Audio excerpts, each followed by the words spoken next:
السلام علیکم ورحمۃ اللہ وبرکاتہ۔ اعوذ باللہ من الشیطان الرجیم، بسم اللہ الرحمن الرحیم۔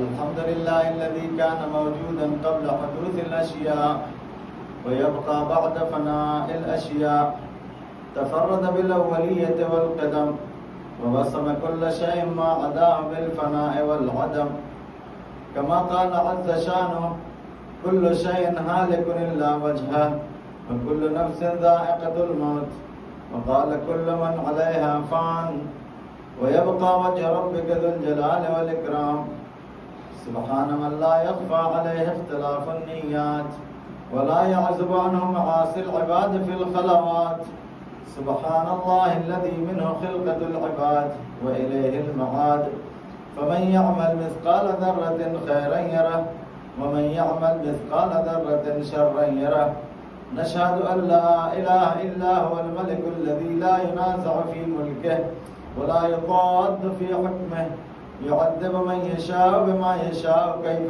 يشاء ويرحم من يشاء بما يشاء كيف يشاء، تعذيبه المسيئين عدل وعفوه تفضل، ونشهد أن محمدا سيد المرسلين وخير المبشرين والمنذرين، صلى الله عليه وآله الهداة المهديين، من ركب سفينتهم نجا واهتدى ومن تخلف عنها ضل فغرق وهوى، أوصيكم عباد الله بالاعتصام بالتقوى فإنه حبل متين وعربة وثقى، وبمبادرتكم الموت قبل حلوله وإعداد العمل الصالح قبل نزوله، فإنه وارد واقع نازل، فإن تفروا منه وكنتم في بروج مشيدة، الله الله عباد الله، فإن كل حي في الدنيا إلى فناء وكل مدة فيها إلى انتهاء،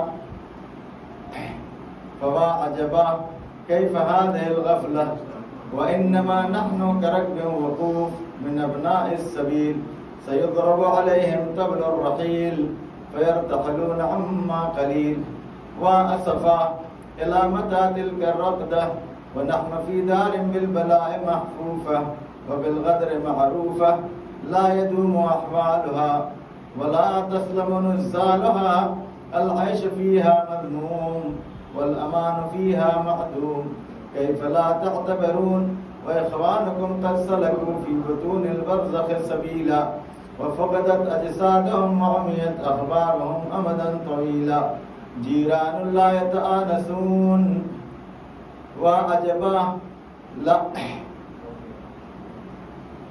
وأحياء لا يتزاورون، وغربتا من بيت وحدتنا ومنزل وحشتنا ومحد حفرتنا ومفرد غربتنا، ومصيبتا ما أسرع التلب وأبعد السفر وأقل الزاد، ونفسا إذا أسلمنا الأحباء إلى الملائكة الغلاد الشداد، وحزنا إذا انقطع ذكرنا عن خواطر الأحباء والأقرباء، وأكلت الديدان محاسننا وتصرمت الأعضاء، فليبكي الباكون قبل أن لا ينفع البكاء، وليستغفرن عن الخطيئات التي تحول بين الأمهات والآباء، إن أحسن الحديث وأبلغ الموعظة كتاب الله، أعوذ بالله من الشيطان الرجيم، بسم الله الرحمن الرحيم، إن أكرمكم عند الله أتقاكم، صلوات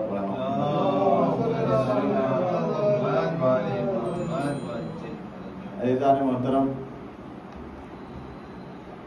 انسان کی اس دنیا میں خلقت کا ہدف اور مقصد اپنے پروردگار سے قرب حاصل کرنا ہے، نہ کہ اس دنیا میں آ کر کے اپنے پروردگار کو بھول جانا۔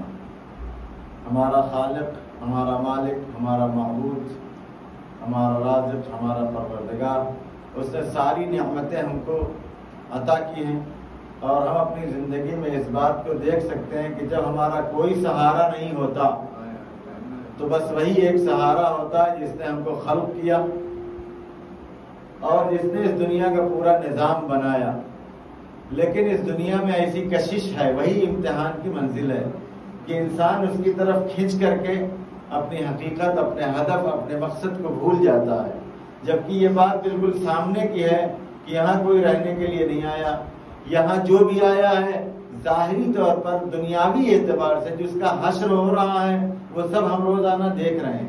کل ہمارے درمیان بہت سے لوگ تھے جن کی بہت عظمت تھی، بہت محترم تھے، بہت ان کے ہم چاہنے والے تھے. آج ان کا قبر میں جو حال ہے سب کو معلوم ہے. ظاہری طور پر قبر میں اب وہ جسم نہیں معلوم بچا ہے یا نہیں بچا ہے. اگر بچا ہے تب بھی کسی کام کا نہیں ہے، اگر نہیں بچا ہے تو جو بھی اس کو اس کا حشر ہوا مٹی میں مل گیا. اب حقیقت کیا ہے یہ روز مرہ کے ہمارے سامنے ہے، اور وہی لوگ جو جھک جھک کے ملتے تھے آج وہ یاد بھی نہیں کر رہے. کیا عظمت تھی، آ جاتے تھے تو لوگ کھڑے ہو جاتے تھے، احترام کرتے تھے، ہاتھ چومتے تھے، سلام کرتے تھے. کیا میں آج یاد کرنے کو کوئی تیار نہیں. تو کیا ہم ان سے بہتر ہیں؟ جب ہم نے دیکھا کہ ہم سے بڑے بڑوں کا یہ حال ہوا ہے تو ہمارا بھی حال وہی ہونا ہے. تو اگر ہم اس دنیا میں سے اپنے آپ کو جوڑیں گے تو دنیا میں کیا ہے، آئے بظاہر پیدا ہوئے، کھائے پیے، بڑے ہوئے، ایک زمانے تک ہماری باڈی نے کام کیا، جو کچھ کھاتے رہے وہ کچھ اور جو بنتا رہا، بڑھتا رہا، ترقی ہوتی رہی. ایک منزل آئی جب لاکھ کھاتے پیتے رہے لیکن جو ہے وہ کمزور ہوتے ہوتے ہوتے ایک دن موت آئی، گئے لوگوں نے لے جا کے قبر میں دفن کر دیا. اور اس کے بعد سب کا یہی حال ہے. اتنا سب روز مرہ دیکھنے کے باوجود ہمارا ذہن وہاں کیوں نہیں جا رہا ہے کہ آخر یہ ختم ہونے کے لیے تو ہم کو اتنا نظام اللہ نے نہیں پیدا کیا نا. اتنا سارا سسٹم خالی ہے کہ ہم کو کیڑے مکوڑے کھا جائے قبر میں جا کر کے. نہیں، یہ ظاہری چیزیں ہیں. اصل چیز ہے انسان کی روح، انسان کی جان جو مرنے والی نہیں ہے، جس کو باقی رہنا ہے اور جس کو عذاب و ثواب ملنا ہے، جو اپنے پروردگار کا مطیع و فرما بردار ہوگا اس کو اللہ کی طرف سے جو ہے جزا ملے گی، اور جو نافرمان ہوگا اس کو سزا ملے گی.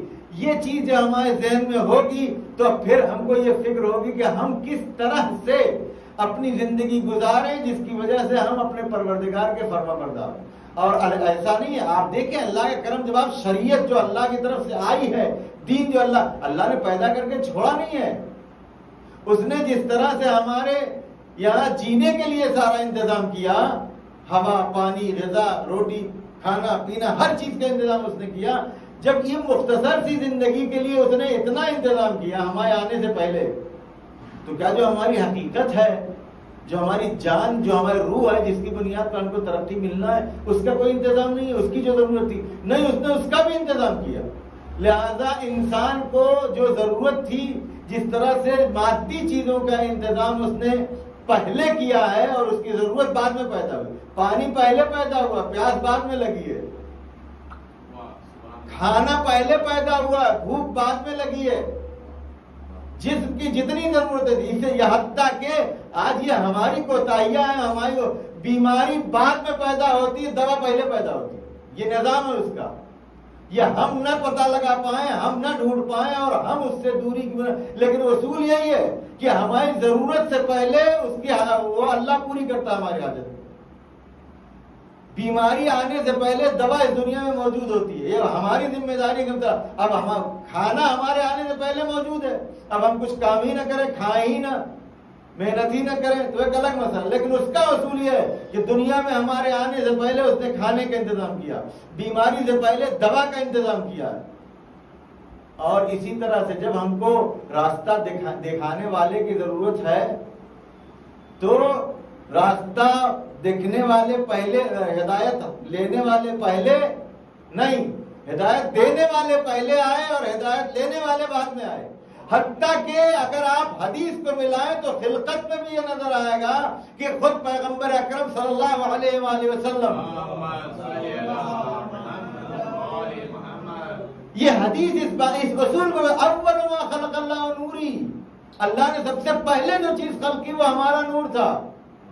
جو کائنات کی بقا اور کائنات کے ہدف کو پورا کرنے کی ضمانت تھا، پہلے اس کو اللہ نے پیدا کیا، اس کے بعد ساری چیزیں پیدا کی ہیں. اور اگر بظاہر بھی دیکھے تو دنیا میں جو سب سے پہلے اللہ نے بھیجا انسان، اس کو ہدایت لینے والا نہیں بلکہ ہدایت دینے والا بنا کر کے بھیجا. جناب آدم سب سے پہلے آئے، ان کو نبی بنا کر کے بھیجا. یہ نہیں کہ آپ ہدایت لینے والے آ گئے. یہ اصول جب ہے ہمارے اندر دو چیزیں ہیں، ایک روح ایک جسم. روح کے تقاضے خلاصہ بس جلدی 5-10 منٹ اندر. جسم کے تقاضے ہم دیکھ رہے ہیں روزانہ پورے. تو روح کے تقاضے جو اس کو بھی پورا کرنا اللہ نے اس کو بھی خلق کیا ہے. لہذا جب یہ اصول ہم جان لیں گے تو جیسے ہم کو یہ معلوم ہو گیا کہ ہماری بھوک سے پہلے کھانا موجود ہے تو ہم ڈھونڈتے ہیں نہیں ڈھونڈتے. بیماری سے پہلے دوا موجود ہے ہم کو نہیں معلوم تو ہم کو دوا تلاش کرنا ہے نہیں کرنا ہے. اسی طرح سے جب ہم کو یہ اصول معلوم ہو جائے کہ ہماری گمراہی سے پہلے ہمیں راستہ بتانے والا ہے تو ہماری ذمہ داری اس اصول کی بنیاد پر ہے کہ نہیں کہ ہم تلاش کریں کون ہے جس کو اللہ نے ہمیں راستہ بتانے کے لیے بھیجا ہے. اور جب یہ تلاش کریں گے آپ تو ملے گا. کھانا تلاش کرتے ہیں تو ملتا ہے، بیماری میں دوا تلاش کریں تو ملتی ہے، اور ہدایت کے لیے ہادی تلاش کریں تو نہیں ملے گا. یہ اور بات ہے کہ ہم اس کی فکر میں نہیں ہیں. اور جن لوگوں نے تلاش کیا، جو لوگ صحیح راستے پر ہیں، ان کو معلوم ہے کہ آج بھی ہمارا ہادی ہماری ہدایت کے لیے موجود ہے اور اسی کے طفیل میں ساری کائنات موجود ہے. اور اس کی شروعات اللہ نے، میں نے کہا، اول خلقت انسانی سے کی. پورے سسٹم، پورے نظام کو اللہ نے 1,24,000 انبیاء بھیج کر کے اس دنیا میں ہدایت کا کام پورا کیا اور پھر آخری نبی کو بھیجا. اور جب دین مکمل ہو گیا تب بھی دین کو ایسے ہی نہیں چھوڑ دیا کہ آپ جو چاہے کریں. نہیں، دین کی حفاظت کے لیے اور ہدایت کے لیے ہدایت کے سلسلے کو غدیر سے پھر آغاز کیا، اعلان کیا. پہ یہی ذی الحجہ کا مہینہ ہے نا، آپ غور فرمائیں. آنے والے جو ہے وہ جمعے میں آپ سنیے گا، مولانا آئیں گے تو، کہ غدیر ہدایت کے سلسلے کو باقی رکھنے کے لیے اور قیامت تک وہ سلسلہ باقی ہے. اگر یہ عقیدہ نہیں ہے تو پھر آپ کو کہاں جانا ہے وہ آپ خود سمجھ لیجئے. جیسے انسان کو بھوک لگتی ہے تو کچھ بھی کھاتا ہے، ویسے جب انسان کو ہدایت کی ضرورت ہوگی اور صحیح کھانا جیسے نہ ملنے پہ کچھ بھی کھا لیتا ہے نا جب مرنے لگے، اسی طرح جب راستہ بھٹکے گا تو کسی کے بھی پیچھے چل دے گا. لیکن عقل کا تقاضا یہ ہے کہ وہ چیز کھاؤ جو تمہارے ہدف کو پورا کرے، اور اسی طرح سے ہدایت اس سے حاصل کرو جو تمہیں منزل تک پہنچائے. اور وہ سلسلہ رسالت کے بعد، نبوت کے بعد امامت کا سلسلہ اللہ نے شروع کیا، اور وہ امامت غدیر سے شروع کے آج تک قائم ہے. اور امامت انسان کے لیے ضروری ہے. اور آپ دیکھیں کہ اس سلسلے کو باقی رکھنے کے لیے کیسے آپ کو ترتیب وار سسٹم آپ کے پاس ابھی بھی ہے. 10 ذی الحجہ آئے گی، وہ کیا ہے؟ بقرعید. کیا ہے؟ قربانی کس کی؟ جناب ابراہیم کی.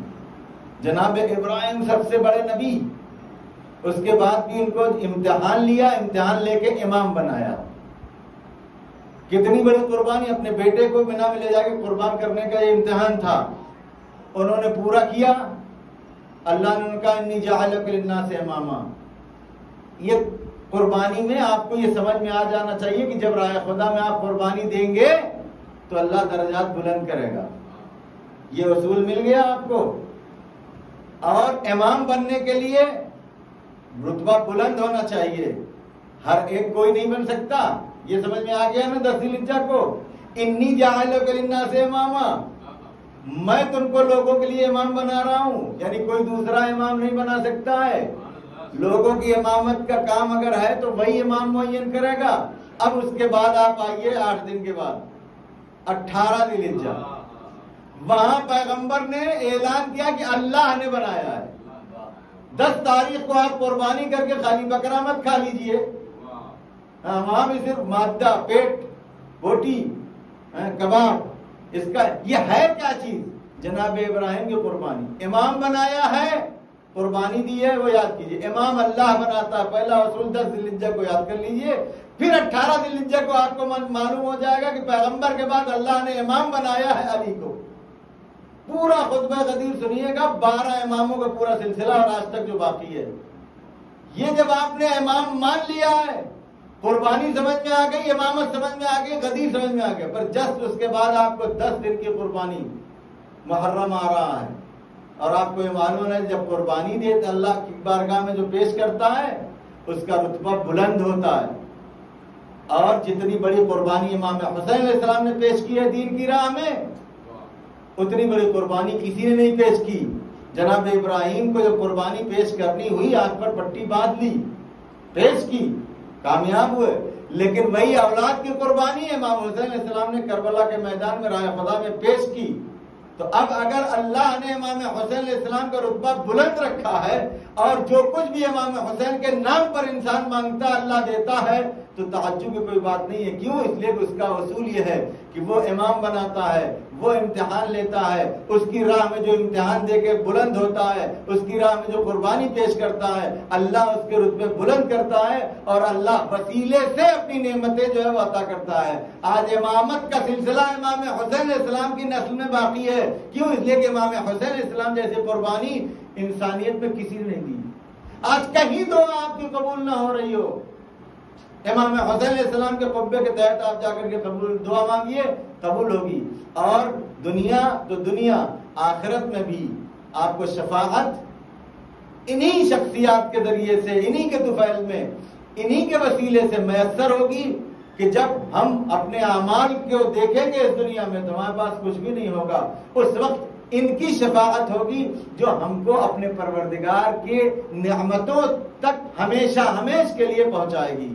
لہذا ہم کو اس بات کا خیال رکھنا چاہیے کہ جہاں تک ہم سے ممکن ہو ہم اس راستے پر چلیں جو اللہ کے بنائے ہوئے ہادیوں نے ہم کو بتایا ہے، یعنی اہل بیت اور ائمہ علیہ السلام نے جو راستہ ہم کو بتایا ہے، سکھایا ہے، اس کو حاصل کریں۔ اور سب سے اہم راستہ یہی ہے کہ ہم تقویٰ الہی اختیار کریں اور اس چیز پر عمل کریں جس کا حکم دیا گیا ہے، اس چیز سے پرہیز کریں جس سے ہم کو روکا گیا ہے، اور جو جانتے ہیں، جو نہیں جانتے اس کو سیکھنے کی کوشش کریں۔ بارگاہ الہی میں دعا یہی ہے کہ اللہ ہم سب کو یہ توفیق عنایت فرمائے کہ ہم اس کی مرضی کے مطابق اس دنیا میں اپنی زندگی بسر کر سکیں۔